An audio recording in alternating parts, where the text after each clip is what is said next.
Hoy nos hemos trasladado hasta el Archivo Histórico de la Nobleza, donde se expone hasta el próximo 10 de enero la muestra El documento medieval en la Cancillería de Alfonso X. Tenemos con nosotros hoy, en Otras Miradas, a Alejandro Sierra, que es comisario de esta exposición y que nos va a contar todos los detalles de esta interesante exposición enmarcada en la celebración del 8º centenario del nacimiento del Rey Sabio. Bueno, pues hoy nos hemos trasladado hasta el Archivo Histórico de la Nobleza, donde se expone una muestra hasta el próximo 10 de enero, creo que es el documento medieval en la Cancillería de Alfonso X. Hoy tenemos con nosotros a Alejandro Sierra, que es comisario de esta exposición. Bienvenido, gracias por estar hoy con nosotros. Gracias a vosotros. Bueno, el documento medieval en la Cancillería de Alfonso X. Explícanos un poco en qué consiste y qué podemos ver en esta pequeña muestra. Veréis, pues el fundamento básico de esta exposición ha sido mostrar cómo se producía el documento medieval y más específicamente cómo se produce el documento real en tiempos de Alfonso X. Esto implica ineludiblemente hablar de una oficina denominada la Cancillería Real, que era el conjunto de oficiales que estaban al servicio del rey y que se encargaban de expedir los documentos otorgados por el monarca. Es decir, se puede explicar de otra manera, ¿no? Y es, el rey daba una orden verbal cuando quería crear o modificar una nueva situación jurídica. Esa situación jurídica podía ser, por ejemplo, conceder un fuero o hacer que un determinado monasterio tuviera unas tierras para que pastaran sus ganados, o podía ser nombrar a un oficial. Cualquiera de estas situaciones jurídicas que creaba el rey verbalmente terminaban siendo un documento. Entonces hay un proceso desde esta orden verbal hasta que se obtiene el documento físico y con todo su valor jurídico, con sus características, su rueda documental, los sellos, y todo ese proceso es el que llevaba a cabo la Cancillería Real. Entonces, de lo que hablamos al final es de un conjunto de oficiales donde estaría el canciller, los notarios y los escribanos. Y lo que pretendemos aquí es explicar cómo en tiempos de Alfonso X se creaba el documento de la Cancillería. Atendemos también a las cuestiones materiales, es decir, cuáles eran los soportes de los documentos alfonsíes, el pergamino, cómo se hacían las tintas, qué minerales, qué colorantes se utilizaban para hacer las tintas de escritura y las tintas de iluminación. Y todo esto pues, lo hemos hecho con un conjunto de documentos. Es una muestra pequeña, son 10 documentos, la mayoría de los cuales pertenecen al reinado de Alfonso X, pero no exclusivamente al reinado de Alfonso X, hay algunos antecedentes.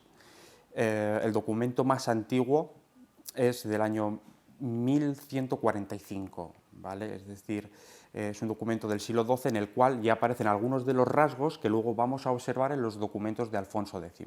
Por eso ponemos unos cuantos antecedentes que nos permiten ver la evolución de esta oficina que os he comentado, que es la Cancillería, y también la evolución del documento medieval. Al confrontar estos documentos anteriores con los documentos de Alfonso X, lo que podemos ver es qué innovaciones introdujo este rey. Se ha dicho siempre, Alfonso X, el rey sabio, el rey precursor. Efectivamente hay ciertas innovaciones en el ámbito de la Cancillería, notables durante el reinado de Alfonso X.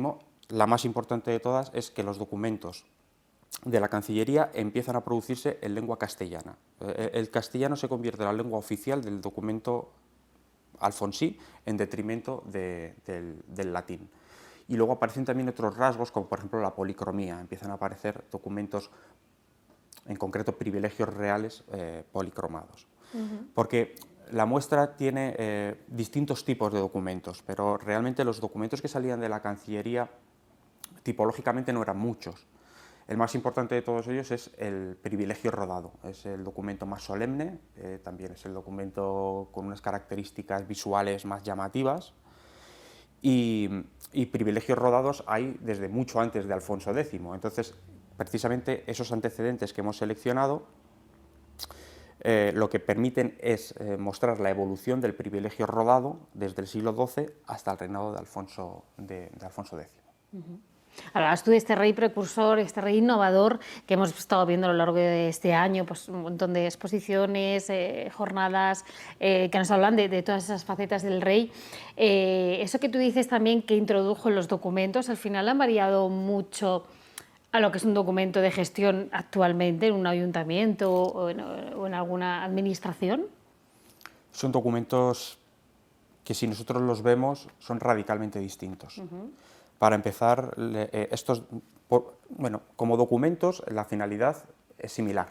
Aquí estamos hablando de un documento que lo expide el rey. Entonces, el rey, como os decía antes, puede crear nuevas situaciones jurídicas. Entonces, en ese sentido, el documento es igual que el actual. Son documentos que sirven para algo. Pero son documentos mucho más bellos cuando nosotros los observamos. Es decir, se ve que lo puramente funcional que hay en el documento actual no era así en la Edad Media. Hay una serie de códigos visuales y de códigos simbólicos que también se explican en la exposición y que nos permiten conocer un poco la mentalidad medieval y también la situación de la monarquía en este momento, ¿no? Porque en la Edad Media, en tiempos de Alfonso X, la monarquía se está consolidando, pero no es todavía la monarquía absoluta que aparecerá durante la Edad Moderna. En el caso de los documentos, sobre todo, lo que más llama la atención desde el punto de vista estético es presencia de color, la caligrafía, los sellos de plomo o los sellos de cera que aparecen, que hace que tengan una apariencia completamente distinta. O sea, lo que cambia es la forma, no el fondo, ¿no? Por así decirlo. Se podría decir que cambian ambas cosas, pero sobre todo yo creo que se nota más en una cuestión de forma. ¿Cuáles son esos códigos que nos hablabas, de códigos de colores? ¿Cuál era la base fundamental para poner uno u otro? Mira, cuando hablo de códigos, normalmente cuando nosotros cogemos el privilegio rodado, este documento tan solemne, se caracteriza fundamentalmente por un elemento, que es el signo rodado. Entonces, siempre destaca en el centro de este documento una rueda, que realmente es el signo del rey. Empieza siendo una especie de firma, vamos a decir, un signo personal del rey, pero se termina convirtiendo en un signo del Estado.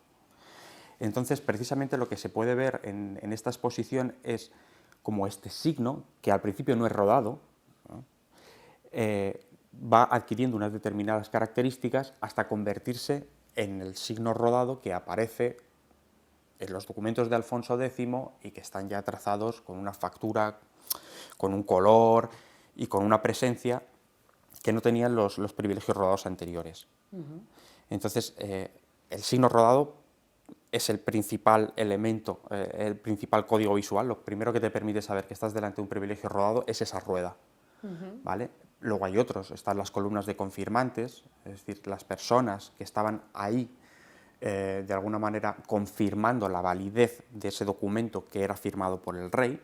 ¿Quiénes eran esas personas? Siempre eran grandes prelados, eclesiásticos o grandes nobles.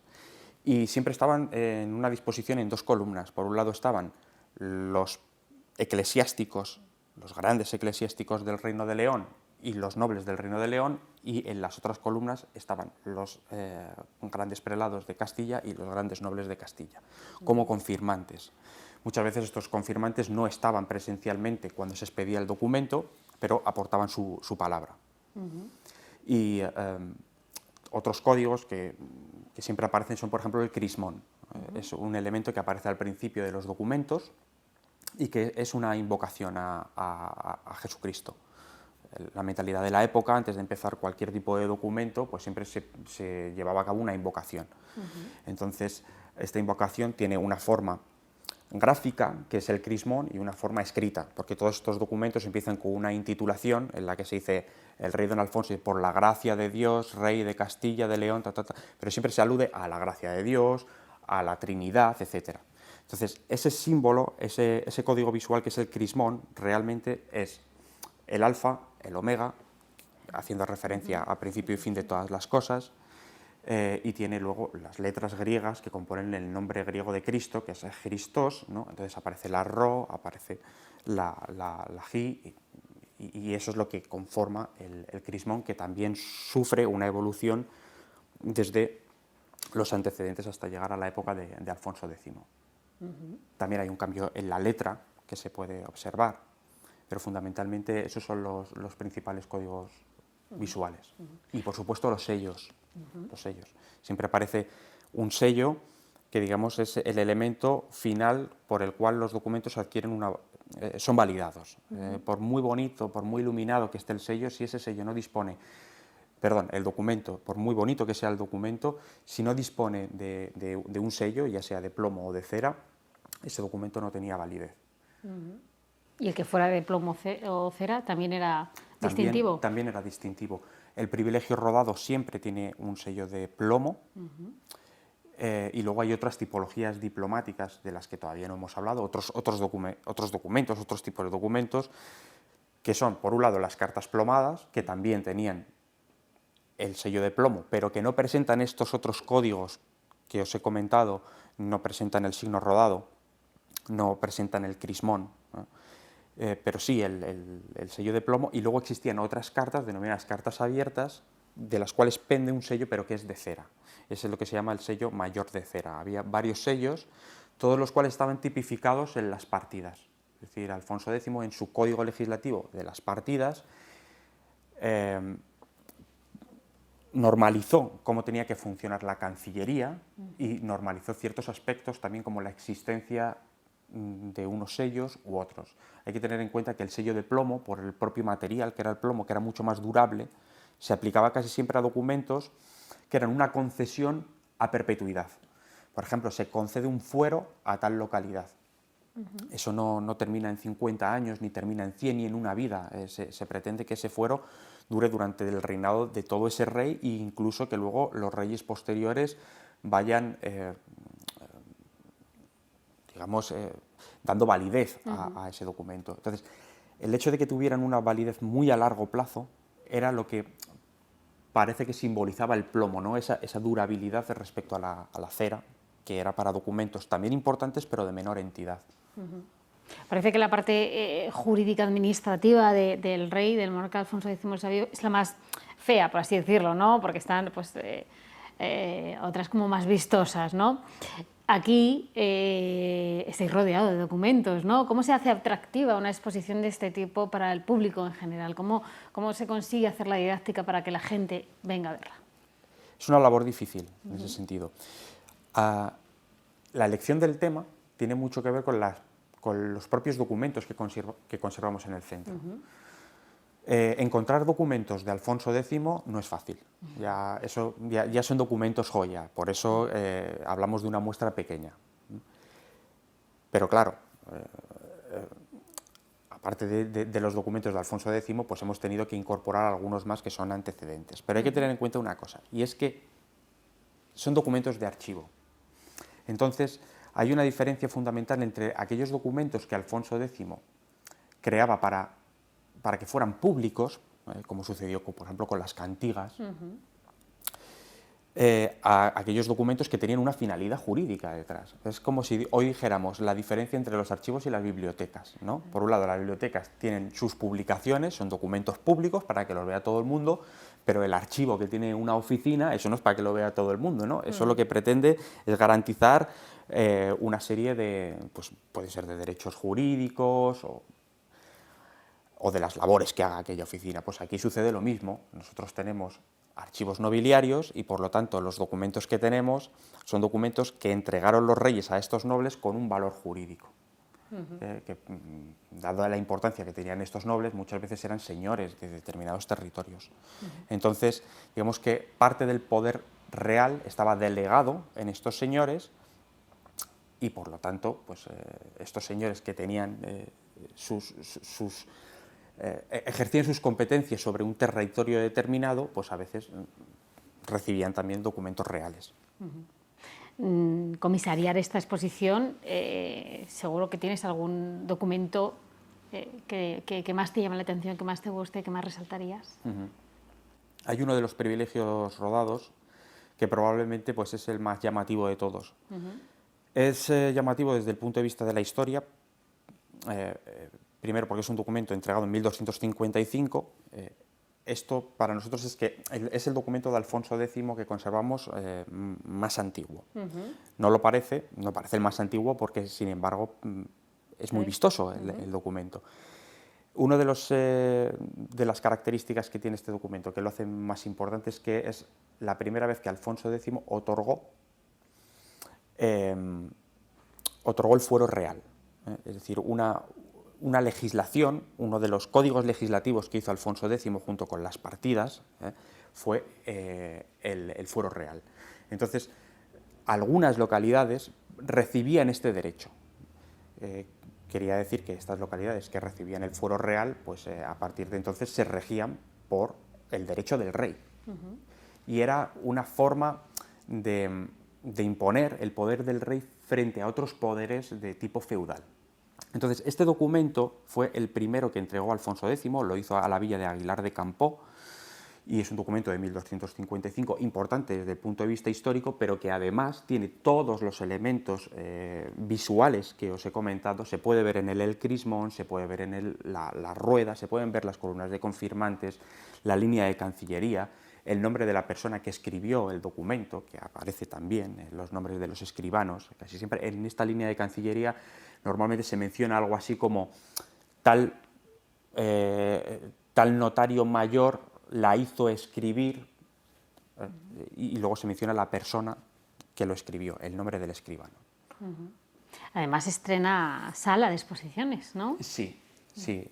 Nosotros tenemos en el Archivo de la Nobleza hay dos salas, bueno, siempre ha habido una sala de exposiciones y ahora mismo hemos creado otro espacio que más que para grandes exposiciones es para pequeñas muestras.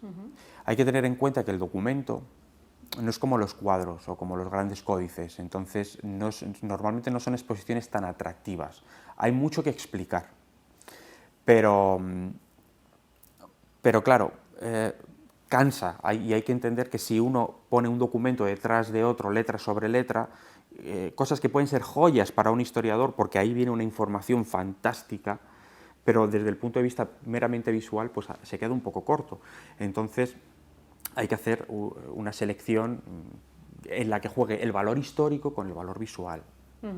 Y por eso muchas veces no es posible hacer grandísimas exposiciones, sino pequeñas muestras, como en este caso, que aprovechando la efeméride del 8º centenario, pues hemos sacado unos cuantos de los documentos que conservamos en el archivo y hemos tratado de explicar algo que en definitiva forma parte de nuestro quehacer. Es decir, como archiveros históricos permanentemente tenemos que vernos con la Cancillería y con estos aspectos que conforman lo que se llama la conscriptio, es decir, la formalización del documento material. Además, tenéis preparada otra ya en cartera para el día 18, ¿no? Que la tele está a puntito. No, esa exposición también va a tener lugar en el centro, ¿vale? Sí. Pero no en el Archivo Histórico de la Nobleza, va a estar en el edificio. En el edificio. ¿Vale? Ya veis que el edificio, el Hospital Tavera, está recibiendo bastantes eventos y una de las instituciones vecinas, el Museo de la Casa Ducal Medinaceli, pues esos son los que van a hacer la otra exposición. Pero nosotros ahí no tenemos nada que ver con ellos, ellos van a hacer su exposición aparte y entonces eso habrá que preguntarle a ellos. Esas son las cosas de compartir espacio, ¿no? Eso es que a veces da confusión y como está todo con Alfonso X, ellos se centrarán más en un aspecto que es en el del linaje de Alfonso X, por las características de la Casa de Medinaceli, que están vinculados, y nosotros nos hemos centrado más en un aspecto de lo que es el documento. Y otra cosa que sí ya comento, cuando hablábamos de cómo intentar hacer un poco más visual esta exposición, aparte de seleccionar documentos que tuvieran un poco de gracia a través del color, a través de los sellos, pues también hemos dedicado una vitrina a poner los materiales con los cuales se creaban los documentos. Es decir, para hacer un poquito más visible, hemos puesto una muestra, por ejemplo, de vitriolo, un mineral con el cual se hacían las tintas, de agallas de roble, con las cuales se extraía un ácido que mezclado con el vitriolo generaba la tinta de escritura. algunos minerales, como el cinabrio, la malaquita, también insectos, como la cochinilla, que se utilizaban para el color rojo. Entonces hay también una pequeña muestra de materiales, además de todos los documentos. ¿Esos también se conservaban aquí? No, porque nosotros sabemos cómo se hacían esas tintas por el análisis químico que se ha hecho, se puede saber cómo se hacían esas tintas. Además hay recetarios y demás que se conservan. Pero no, eso no se conserva. Lo que hemos hecho ha sido pedirlo, porque hay empresas que todavía se dedican a ofrecer estos materiales para, por ejemplo, para aquellas personas pues, que quieren imitar las tintas de época o hacer un documento facsímil con tintas que se producen con los mismísimos materiales. Bueno, estamos terminando ya este centenario del octavo centenario del nacimiento del rey. Esta muestra está hasta el día 10 de enero. Luego es como el pequeño broche final, ¿no? Este centenario, pues eso está bien, ¿no? Para haceros sentir un poco como el que cierra el círculo. Sí. Al final hubo una exposición, que fue la gran exposición, que hacía un recorrido por toda la vida de Alfonso X, y entonces yo creo que ahí ya se tocaban todos los aspectos esenciales. Por eso no tenía ningún sentido volver a los aspectos que ya se tocaban en esta exposición y sí, quizá centrarse en un aspecto muy concreto vinculado a la práctica archivística, como en nuestro caso, y por lo tanto poniendo el foco en la materialidad del documento medieval y en cómo se creaba el documento medieval. Pero era como una pieza, ¿no? que faltaba en este gran puzzle, ¿no? El archivo de la nobleza tenía que formar parte. El archivo de la nobleza tenía que formar parte, sí. De hecho ya formó parte como prestatario de algunos, como prestador de algunos documentos, pero la mayoría de los documentos que exponemos aquí no estuvieron en la exposición anterior. Y no se habían conocido antes, ¿no? ¿No habían sido expuestos? Expuestos probablemente no. No puedo decir tampoco si algunos sí había sido expuesto con total seguridad, alguno de ellos sí, pero otros seguramente no. Porque, por ejemplo, este que os comentaba, que es un poco el documento estrella, ingresó en un fondo, el de los marqueses de Aguilar de Campo, que entró en este archivo hace poco tiempo. Entonces, claro, una de las características de este centro es que entran archivos nuevos. Entran archivos históricos que han estado durante siglos en manos privadas, en una casa, en un palacio, en un castillo, y que por lo tanto no han sido accesibles para la investigación, y que cuando llegan a este archivo se pueden poner en valor por parte de los investigadores y también exponer en una exposición. Por lo tanto, yo no creo que este se hubiera expuesto. Otro de los que están expuestos, que fue el fuero que se concedió a Puebla de Sanabria, este sí estuvo recientemente expuesto, allí, en Puebla de Sanabria. Bueno, pues invitamos desde aquí a todo el mundo que se acerque a conocer estos documentos tan valiosos y tan poco conocidos, a lo mejor en muchos casos. Muchas gracias. Gracias a vosotros.